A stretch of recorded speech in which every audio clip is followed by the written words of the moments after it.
Le cerveau humain, ce mystérieux organe à l'origine de nos pensées, de notre créativité et bien d'autres choses.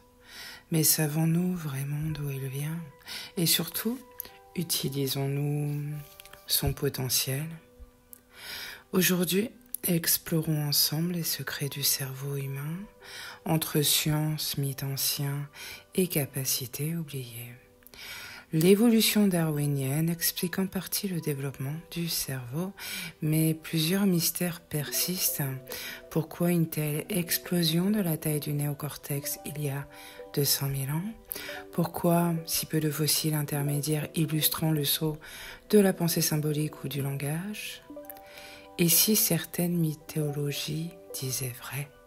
Des textes anciens évoquaient l'intervention d'êtres non humains, Dieu, Anunnaki, civilisation stellaire qui aurait modifié l'ADN humain. On entend souvent, on n'utilise que 10% de notre cerveau. Ce n'est pas tout à fait exact scientifiquement, mais cela révèle une vérité. De nombreuses capacités semblent en sommeil, télépathie, mémoire d'autres vies, connexion à des champs d'information. Les médiums ou d'autres personnes en transe, chamanique, hypnotique, peu importe, accèdent à des états de conscience modifiés et grâce à la neuroplasticité, on découvre que le cerveau peut évoluer à tout âge. Dans l'Égypte ancienne, la conscience ne résidait pas dans le cerveau, mais dans le cœur et le ka. Les Védas, eux, parlent de la glande pinéale comme un portail vers d'autres mondes.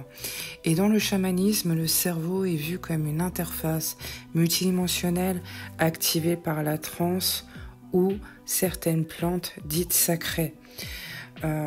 Et si ces savoirs anciens contenaient les clés que la science moderne cherche encore?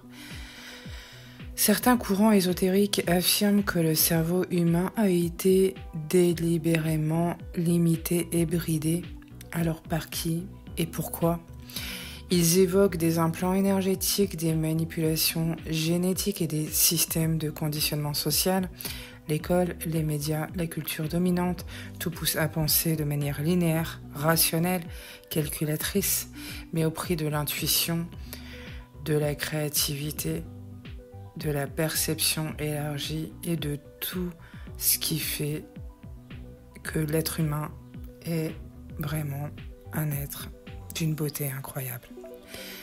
La bonne nouvelle, il est possible de rouvrir certaines portes par la méditation profonde, l'hypnose régressive, le jeûne, le silence ou encore la respiration consciente. Pensez bien que j'ai essayé et largement pratiqué toutes ces choses un peu perchées ou spirituelles en fonction du bon vouloir de chacun.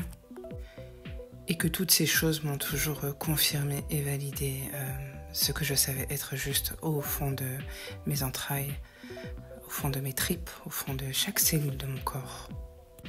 Alors je sais pertinemment aussi que beaucoup sont tellement coupés d'eux-mêmes qu'ils ne sont pas capables, ne serait-ce que de méditer, de jeûner, de rester dans le silence ou de faire tout simplement des exercices de respiration consciente. Ça démontre juste un état de délabrement intérieur assez important, mais rien n'est irréversible de toute façon.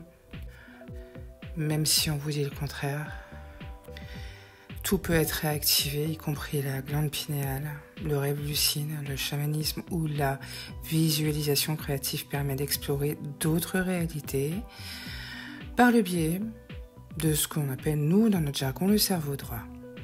Et des exercices ciblés peuvent entraîner notre cerveau à sortir des schémas habituels. Et si le cerveau n'était pas le générateur, mais l'antenne de notre conscience?